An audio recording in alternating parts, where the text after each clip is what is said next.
அவருக்கு பாவம் இன்னும் நிறைய பேர் படம் தேவைப்படுது. இன்னும் அடுத்தடுத்த மாநாட்டில் எத்தனை படம் தேவைப்படுவான்னு சொல்லக்கூடிய அளவில் இல்லை. ஏன்னா அவர் காட்டுவதற்கு ஒன்றுமே இல்லை. அவர் படத்தை தவிர வேற எந்த படத்தையும் அவர் காட்டுறதுக்கு இல்லை. அதனாலதான் வேற எங்கேயாவது இரவல் படங்கள் வாங்கலாமான்னு பார்க்குறாரு தவிர, பாவம் எம்ஜிஆர் இவங்க படுத்துகிற பாட்டை கண்டு நமக்கே பரிதாபமா இருக்கு. காரணம் என்னன்னா, ஒருத்தர் வந்து நான் கருப்பு எம்ஜிஆருங்கிறாரு, இன்னொருத்தர் சிகப்பு எம்ஜிஆருங்கிறாரு, இன்னொருத்தர் வெள்ளை எம்ஜிஆருங்கிறாரு. மொத்தமே 7 கலர் என்பதுதான் இருக்கு.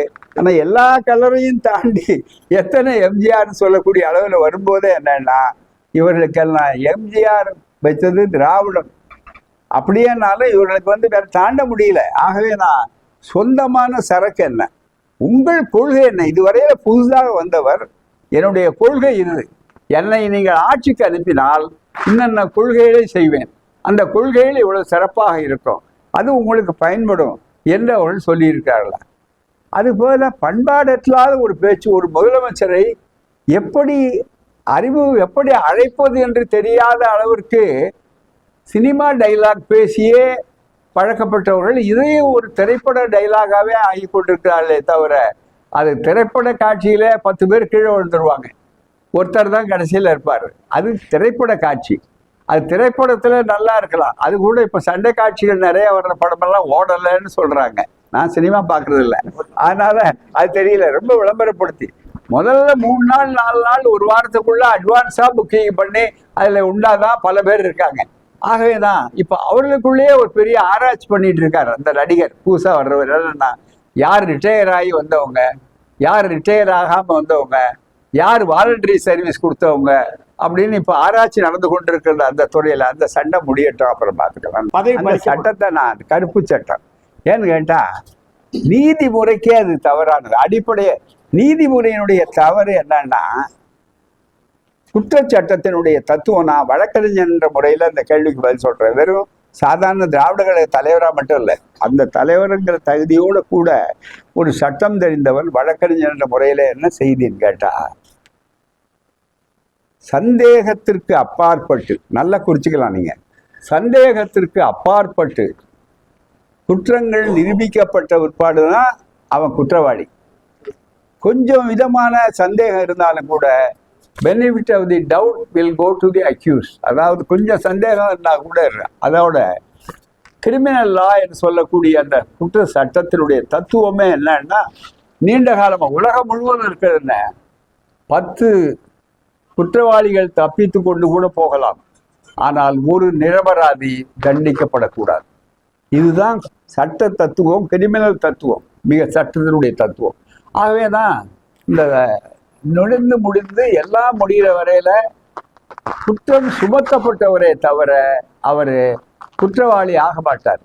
தண்டனை கொடுக்கணும். அந்த தண்டனையில கூட ஏன் வந்து அப்பீல் கோர்ட்டுக்கு வச்சிருக்காங்க?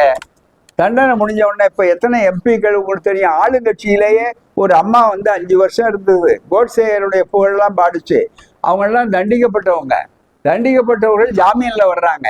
அது சஸ்பென்ஷன் ஆஃப் சென்டென்ஸ்னு வரக்கூடிய அளவுக்கு தண்டனையை நிறுத்தி வைக்கிறாங்க. அந்த தண்டனையை நிறுத்தி வைக்கிற சட்டமெல்லாம் இருக்க, அதனுடைய தத்துவம் என்ன? அதுக்கு நேர் முரண் அல்லவா இது? 30 நாள்னு சொல்லக்கூடியது ஒரு வழக்கு நடக்குது, ஒருத்தர் மேல பிடிக்காதவங்க மேல வழக்கு போடுறாங்க இவங்களே, அது நிரூபிக்கப்படுறதா இல்லையான்னு வழக்கே வரல, ரிமாண்டு 15 நாள் கம்ப்ளீட்டா.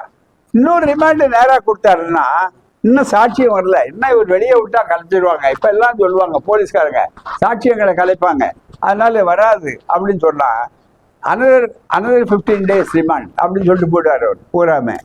அப்போ 30 நாள்னா இவர் ஒரு விசாரணை இல்லாம அவருக்கு பதவி காலினா, மக்களால் இது மக்களை கொச்சைப்படுத்துவது.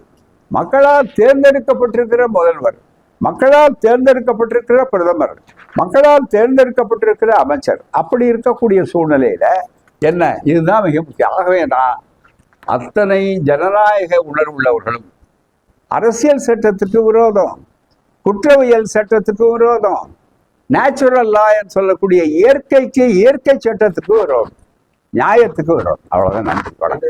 திராவிடம் என்பதை நாங்கள் வேரோடு பிடுங்கி எறிவோம் என்றெல்லாம் சிலர் பிடுங்கி எறிவோம் என்று பிடுங்குகிற வேலையில் இருக்கிறார்கள். ஏற்கனவே அவர்கள் தமிழ்நாட்டினுடைய உரிமைகளை எல்லாம் பிடுங்கி விட்டார்கள் என்பதற்குத்தான் நாம் போராடி கொண்டிருக்கிறோம்.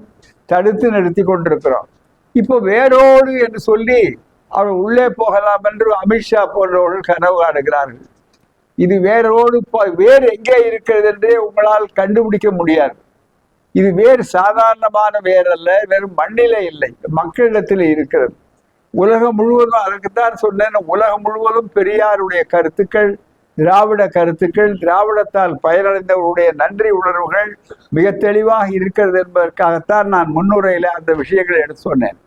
ஆகவே இன்றைக்கு இது யாரோ வருவது, ஒரு நாள் கூத்து, ஒரு நாள் ஏற்பாடு செய்வது, உடனே வந்த உடனே இந்த தெருக்கூத்திலே கட்டியம் கட்டி கொண்டு நானே ராஜா என்ற மந்திரி மழை பெய்ததான் வசனம் பேசுகிற மாதிரியான அமைப்புகள் இல்லை. காரணம் பெரியார் மண். இந்த வேறு எங்கே இருக்கிறது?